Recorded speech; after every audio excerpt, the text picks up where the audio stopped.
Hello and welcome everybody. Marcus Small here from thesmallman.com. What I'm going to do today is show you how to work with arrays in VBA. So what I've got is a range of data, and what I've got is these orange cells, and we're going to pluck those orange cells out of an array, put them in another array, and only get the data that says it is in the store channel. Yeah, so we're going to exclude mail and online, and then we're going to push that range of data for columns B, G, L, and M into the output page. So only the store data goes into this sheet. Yeah. All right. So let's go into VBA and we'll start the process. So Alt F11 will create a subroutine. And I'll just say array example, ARREG, doesn't matter what you call it, just make it sort of relevant. We'll dim AR as a variant, yeah? We'll dim VAR as a variant. And then finally, we'll dim A as a variant, yeah? Now, they're going to be our three arrays. One of them hard-coded, one of them equal to the range that we have suggested here, so the entire thing, and the other one which grabs part of the range, just those store information. So Alt F11, and then we need three counters. So we're going to dim I as a long integer, dim J as a long integer, and dim N as a long integer. Yeah? All right, so there are our variants all sorted. Now what we want to do is we want to work out what columns have been assigned for the first array. So I'm going to hard code these columns in. So let's have a look at our data set. So we've got column 2, column 7, column 12 and 13. 2, 7, 12, 13. B, G, L, M. Okay, all right, so in VBA, so Alt F11, we say A is equal to, and then this is the fast way to put data into an array. Square bracket, squiggly bracket, 2, 7, 12, 13 for all the columns, and then start in N the same way we started. Squiggly bracket, square bracket. All right, that's put the information into an array called A. If we want to check the veracity of that, we press F8, F8, F8, and we go View, Locals window, and then we see that the array for A is 2, 7, 12, and 13 for elements 1, 2, 3, and 4. All right, good stuff. So we know that it's working really, really nicely, yeah? So I'll just get out of that particular procedure, and now we will say that AR is equal to our range. So we'll say AR is equal to, and I'll just pick a cell, so square bracket, A1, that's as good as any, dot current region. All right, now that's pushed the current region, which is basically Control-Shift-8, that range into an array called AR. Alt F11 to go back, and we can check the veracity of that. If I press F9 and then press F5, we can see we've come down. We don't have any variables that are assigned inside of here because it's empty. And I press F8, and then it fills up with the headings in the first line. And in the second one, we've got all of the data, yeah? And it goes all the way down to line 25, yeah? All right, so that's basically the setup for our first two arrays, and our second array needs to be the lower and upper bound. So we've got to recast our array VAR. So VAR is going to be equal to, oh no, we've got to redim it. So it's redim VAR, and then we open a bracket, and then we'll say it's from 1 to the U bound, so the upper bound, typo, U bound, and then that's for AR, yeah? And then we type a comma. And then the second part of the array, that gives me the length, yeah? So from 1 to 25, yeah? It doesn't matter if we don't use all 25 items. We just need to have the top and bottom captured, yeah? And then this one goes from 1 to the U-bound of A, yeah? And that is the length, the width, yeah? So that has how many columns that you want, yeah? So basically we're creating a spreadsheet in memory, yeah? We're creating rows and columns, yeah? All right, good stuff. So effectively, what we want to do is we want to create a looping construct now that loops through this variable AR and then places information into the VAR variant, yeah? So we will say for I, and it's going to be equal to from 1 to the upper bound of our array, yeah? And then we, I put too many brackets. So for I equals 1 to our 25, yeah? Now we'll close our loop for I, next I, and then inside of here, we want to create, so if I'll just go back into Excel, we want to create a situation where we check for the name store, yeah? So in here we need an if statement. So we'll say if AR, open bracket, now the row is going to be equal to I, yeah? And the column is going to be equal to 7. Well, why is it 7? So if we press Alt F11, 7 is because that's the column that it's actually in. Alt F11 to get back in, so we'll say 7. Nice one.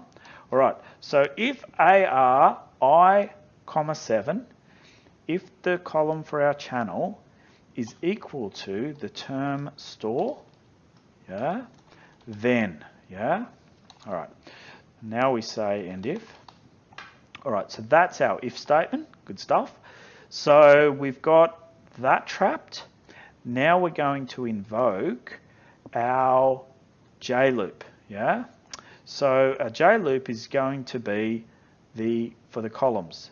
The I loop is for the rows. The J's capture the columns, yeah? So we say for J. So we'll type for J. And what we want to do here is we want to say it's equal to the first column to the last column.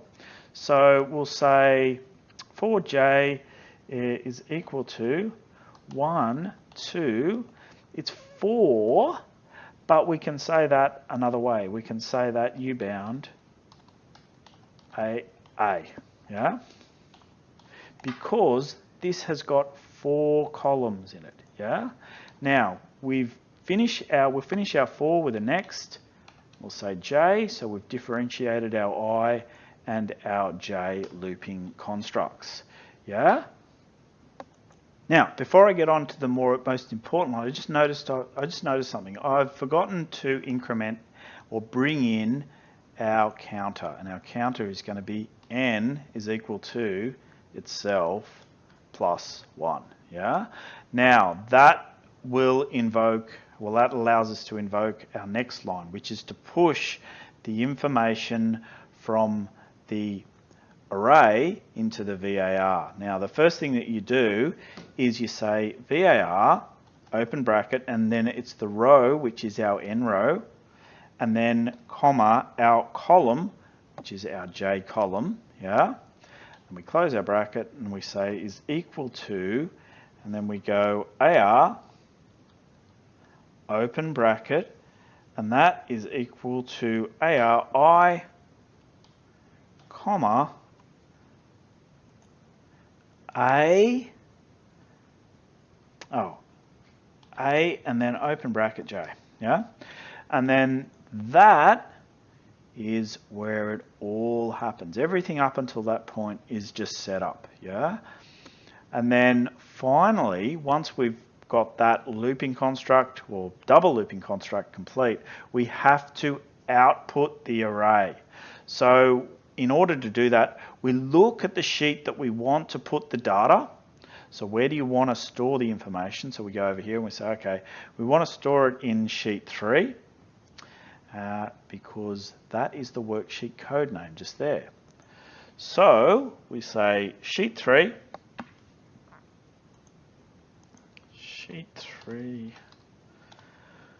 dot, and then we need to choose a range. So it's going to start in A2, and then we need to resize that range.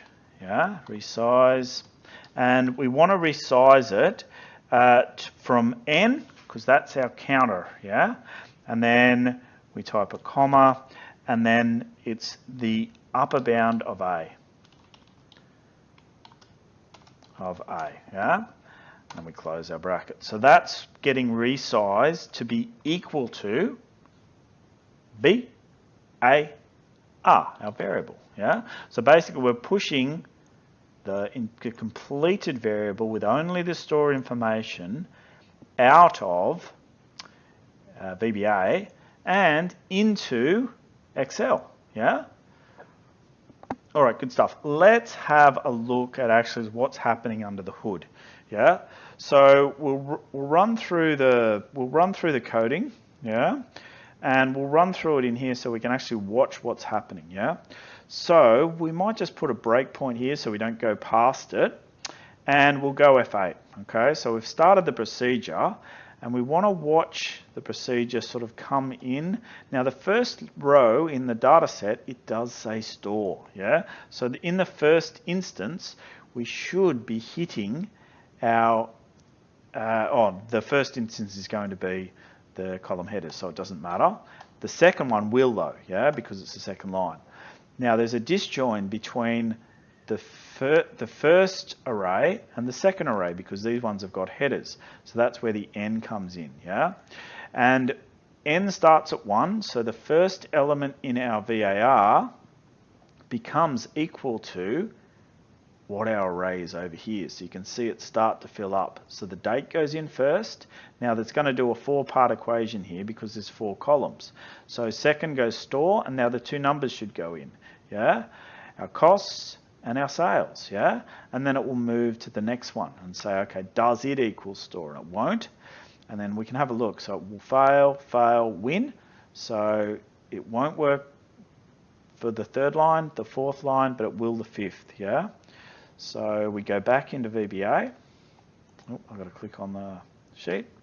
And then we'll press F8, and then this time it should work, yeah? So because it's the 5th line, and you can see, if you hover over the I, you see it's the 5th iteration, yeah? And then for the second variable, even though that we're in AR 5th line, we're in the second line of the VAR. You see nothing's in there, so it should push the date into this cell here. I'll just move this up a little bit. So the date goes in, now the store, now the number. Yep, so it's all going in as expected. You can see the information going in here and here. And it will continue to do that while it is equal to store, yeah? So we might just push the code on. So I'll just put a breakpoint down here where the output comes, take the breakpoint off there, and then we'll press F5.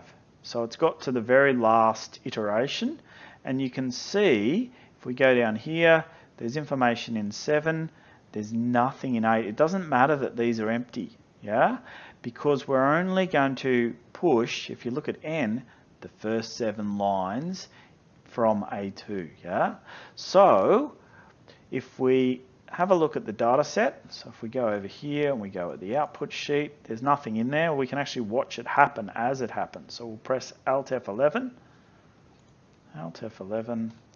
and then we can watch the data come in as we press F8.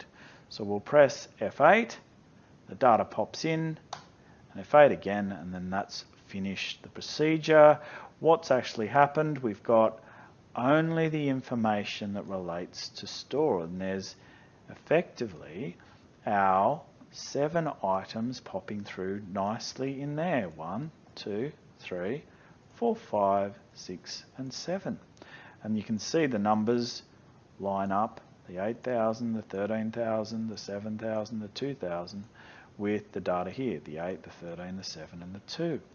So that is effectively how you move data from an array into another array and then out into Excel.